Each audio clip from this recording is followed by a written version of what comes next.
ये अंधेरा तुम्हारे भीतर है या बाहर? आप कौन हो और कहां से आए? मैं तुम्हारा मित्र हूं। माना कि थोड़ा विचित्र हूं, पर क्या पता तुम्हारी समस्या का समाधान मेरे पास ही हो। कहना आसान है, पर जब मुसीबत आती है तो जीवन एक बोझ बन जाता है। कहते हो जीवन बोझ बन जाता है, पर क्या ये वही जीवन नहीं जिसने तुम्हें हंसना, प्यार करना और बड़े बड़े सपने देखना सिखाया? पर अब तो ऐसा लगता है कि भगवान ने भी मेरा साथ छोड़ दिया हो। कहते हो भगवान ने मेरा साथ छोड़ दिया, पर क्या पता भगवान हर पल, हर क्षण तुम्हारे अगर आसपास होते तो इतनी प्रॉब्लम नहीं होती।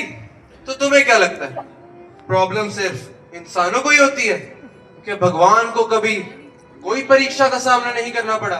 अरे मित्र, तुम तो हट्टे कट्टे एक ऐसा किरदार जिसका कोई किस्सा भी नहीं। वो थी युगों युगों तक अपने त्याग के लिए जाने वाली देवी उर्मिला, जो तो रामायण का हिस्सा भी नहीं। उर्मिले, मैं तुम्हें कुछ बताने आया। कहिए आरिफ। मैं भैया के साथ वन में उनका दास बनकर अपना सेवक धर्म निभाने चाहता हूँ। मेरा तुमसे आग्रह है कि कैसा आग्रह आरिफ? अपने पति के निर्णय के विरुद्ध जाओ? ये संस्कार नहीं मिले मुझे आरिफ। आप अपने भाई की सेवा करें और मैं अपने पति की सेवा करूं। ये अधिकार मुझसे मत छीनिए आरिफ। उर्मिले, माना कि श्री राम का छोटा भाई हूं मैं, परंतु उनके जितना सामर्थ्य नहीं है मेरा। वहां वनवास में भैया भाभी की सेवा करना मेरा उत्तरदायित्व है, और यदि तुम भी मेरे साथ गई तो अपनी अर्धांगिनी की रक्षा करना अपने आप में एक उत्तरदायित्व बन जाएगा। आप जहाँ रहेंगे, जैसे रहेंगे, वही मेरा संसार होगा। जिद मत करो उर्मिले, मैं निर्णय ले चुका हूं। सीते, लक्ष्मण भी हमारे साथ बन जाएंगे। लेकिन प्रभु, उर्मिला? नहीं सीते, लक्ष्मण ने प्रण लिया है कि वह अकेला ही जाएगा। लेकिन प्रभु, ये तो उर्मिला के साथ अन्याय होगा। वनवास तो आपको मिला है और आपकी अर्धांगिनी होने के नाते मेरा दायित्व है आपका साथ निभाना। प्रभु, आप लक्ष्मण को रोकिए, उसे वनवास जाने से मना कीजिए। सीते, लक्ष्मण हठी है।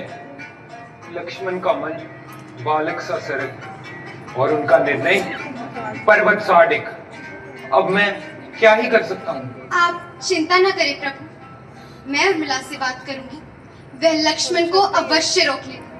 स्त्री का वचन पति के हृदय में सबसे गहरा प्रभाव डालता है। उर्मिला के अनुरोध को लक्ष्मण ठुकरा नहीं पाएगा। तो क्या उर्मिला ने अपनी जिद छोड़ दी?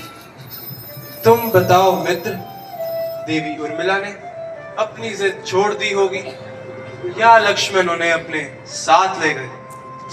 आरिफ, ये कंगन कैसे लग रहे हैं? और ये हार जो मुझे आपने दिया था? उर्मिले, अयोध्या शोक में डूबी हुई है और तुम आभूषणों की बात कर रही हो। मैं तो तुमसे अपने मन की बात करने आया था, पर तुमसे तो क्या आरिफ? अरे उर्मिला, मेरी छोटी बहन, जानती हूँ तुमने लक्ष्मण को सिर्फ इसीलिए नाराज किया ना, ताकि वह बिना किसी अपराध बोध के वनवास जा सके। तुम धन्य हो उर्मिला, धन्य हो। दीदी, स्त्री तो अपना भाव श्रृंगार से ही छिपाती है और मैं चाहती हूँ कि वह बिना किसी अपराध बोध के निश्चिंत होकर जाए, और मैंने वही किया। अरे कितनी अजीब बात है। देवी उर्मिला को तो हक था ना अपने पति को रोकने का, पर उन्होंने ऐसा कुछ किया ही नहीं। मित्र, जब बात धर्म की हो तो अधिकार से ऊपर स्थान कर्तव्य का होता है, और देवी उर्मिला ने वही किया। लक्ष्मण, तुम यूं उदास क्यों? नहीं भैया, ऐसा तो कुछ नहीं है। अभी भी समय है अनुज, अपना निर्णय बदल लो। अयोध्या को तुम्हारी आवश्यकता है। भैया ऐसा मत कहिए। अनुज, वनवास मुझे मिला है, तुम्हें नहीं। भैया, आपको वनवास मिला, ये आपका भाग्य था, परंतु मैं आपके साथ जा पाऊंगा, ये मेरा सौभाग्य है। लक्ष्मण, वनवास जा सको। तुम धन्य हो लक्ष्मण, जो तुम्हें पत्नी के रूप में उर्मिला जैसी देवी मिली। आप सही कह रहे हैं, शायद मैं ही नहीं समझ पाया।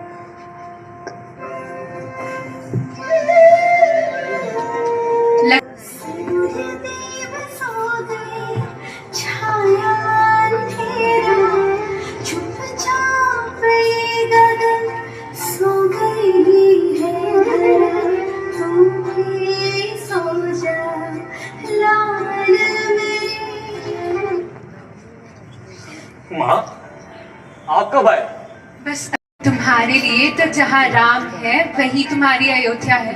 अगर सीता और राम बन जाते हैं तो इस अयोध्या में तुम्हारा कोई काम नहीं पुत्र। माँ, आज आपने मेरा मस्तक गर्व से ऊंचा कर दिया। पुत्र, गर्व तो हमें है तुम पर, परंतु मुझे तुम पर तब गर्व होगा जब 14 वर्ष बाद मैं ये सुनूंगी कि तुमने सीता और राम की सेवा में कोई। मैं प्रभु कि आपने मुझे एक नहीं 4 कर्तव्यनिष्ठ पुत्र दी। और सुमित्रा, तुमने तो हमेशा से ही राम को लक्ष्मण से ज्यादा प्यार दिया है। माँ, कहो पुत्र। कुछ नहीं। बोलो पुत्र। वो उर्मिला को लेकर मेरा मन थोड़ा विचलित था। उसने तो अभी अयोध्या भी ठीक से नहीं देखी। तो जाओ पुत्र जाओ, जाने से पहले उर्मिला से मिलकर अपने सारे संशय दूर कर लो। और मिले, जाने से पहले तुमसे एक बार मिलने आया। जानता हूं कि वन का सफर लंबा है, परंतु मेरा मन उससे भी लंबी यात्रा पर है। तुमने बिना कुछ मांगे, बिना कुछ कहे मेरे मन को बदलने का प्रयास किया। अरे पगली, इतना साहस, इतना त्याग कहाँ छुपा रखा? आर्य, आपके गए बिना ही मेरा मन पहले ही उस मार्ग पर चल पड़ा है। सच्चा प्रेम किसी को बांधता नहीं, बल्कि मुक्त कराता है। आपका धर्म मेरा गर्व है। तुम्हारे साहस को मैं प्रणाम करता हूँ। जब लोग मुझे धर्मनिष्ठ कहेंगे तो मैं उन्हें बताऊंगा कि मेरे पीछे उर्मिला का साथ है। जाओ आर्य जाओ, निर्भय होकर जाओ। जन्मों का बंधन तोड़ूं मैं कैसे, तुमको भंवर में छोड़ूं मैं कैसे। आओ लक्ष्मण, प्रस्थान करने से पहले सभी का आशीर्वाद ले लेते हैं। ऐसी विपदा रघुकुल। माँ, सीते, तुम थक गई होगी, तुम कुछ क्षण विश्राम कर लो। मैं आपके विश्राम करने की व्यवस्था कर देता हूँ।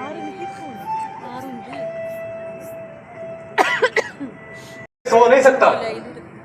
यदि मैं सो गया तो ये निद्रा मेरी सेवा में बाधा बन जाएगी। हाँ, आज मैं एक प्रण लेता हूं कि आने वाले 14 वर्षों तक मैं एक क्षण भी नींद ग्रहण नहीं करूंगा। सो जाओ वत्स लक्ष्मण, तुम्हें निद्रा आ रही है। देवी, आप कौन? वत्स, मैं निद्रा हूँ। प्रणाम। परंतु यहाँ वनवास के लिए निद्रा का मतलब है अपनी सेवा से उल्लंघन। देवी, मेरी आपसे एक विनती, कृपया। आंखों में नींद ना हो यदि तुम यहाँ जाग रहे हो। देवी, ऐसा तो केवल एक ही व्यक्ति, मेरी अर्धांगिनी उर्मिला। हम दोनों एक दूसरे के पूरक हैं देवी। तो फिर वत्स, उर्मिला भी इस प्रण में बराबर की भागीदार है। वो तुम्हारी नींद सहर्ष स्वीकार करेगी।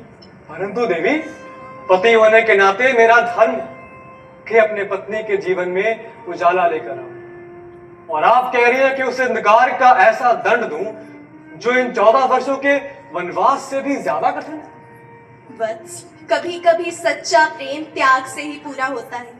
अपनी नींद उर्मिला को दे दो वत्स। परंतु बहुत भारी है। लेकिन यदि यही मेरी प्रतिज्ञा का मूल्य है तो हाँ, स्वीकार करता हूं। परंतु याद रहे, जब कहीं कोई भी ये कहेगा कि लक्ष्मण वन में जागते रहे, तो वो ये भी कहे कि वहां उसके पीछे उर्मिला थी, जो उसके लिए 14 वर्ष तक सोते हुए भी जागते रहे। देवी, अभी आप जाइए, इस त्याग का हिस्सा बनाइए। मुझे क्षमा करना उर्मिले, मुझे क्षमा कर। हे उर्मिला, मैं निद्रा हूँ। प्रणाम देवी। प्रणाम पुत्री। आज मैं तुम्हारे समक्ष एक आग्रह लेकर आई हूँ। कैसा आग्रह देवी? तुम्हारे पति लक्ष्मण ने ये प्रण लिया है कि वे 14 वर्ष तक बिना सोए अपने भाई भाभी की सेवा करेंगे, और उनका ये प्रण तभी संभव होगा जब कोई और उनकी नींद स्वीकार करे। मेरे पति ने अपने धर्म के लिए नींद का त्याग किया है और मुझे इस पावन कार्य का हिस्सा बनने का मौका मिल रहा है। यह मेरे जीवन का सबसे गर्व का क्षण होगा। हे देवी, मैं ये सहर्ष स्वीकार करती हूँ। आपको कोटि कोटि प्रणाम। आप उनसे जाकर ये अवश्य कहना कि 14 वर्ष तक मेरी आंखों में केवल एक ही सपना होगा कि वो क्षण जब मेरी आंखें पहली बार खुलेगी और मैं सबसे पहले अपने पति, अपने आराध्य लक्ष्मण को सामने देखूंगी। हे उर्मिला, तुम्हारा प्रेम, तुम्हारा त्याग युगों युगों तक स्मरणीय रहेगा। तो अब ये तय रहा, तुम अपने साथ साथ अपने आराध्य लक्ष्मण की नींद भी स्वीकार करोगी। सदा सुखी रहो पुत्री, सदा सुखी रहो। सीता के वन गमन की गाथा पर किसे स्मरण है? उर्मिला की निद्रा व्याथा, पति संग ना जा सकी, ना रो सकी खुलेआम, ना कोई मौसम, ना सखा, छोड़ दिया हर काम। नींद थी मेरे आभूषण, त्याग और त्याग था मेरे पास। बस पति का वचन ही बना मेरा एक एक श्वास। ना आंसू का, ना अभाव का कोई गिला। ये मेरा सौभाग्य है कि यह कार्य मुझको मिला। धन्य हूँ प्रभु मैं, बनके तुम्हारी उर्मिला उर्मिला उर्मिला। इस किसने बोल दिया? देवी उर्मिला का त्याग तो बहुत बड़ा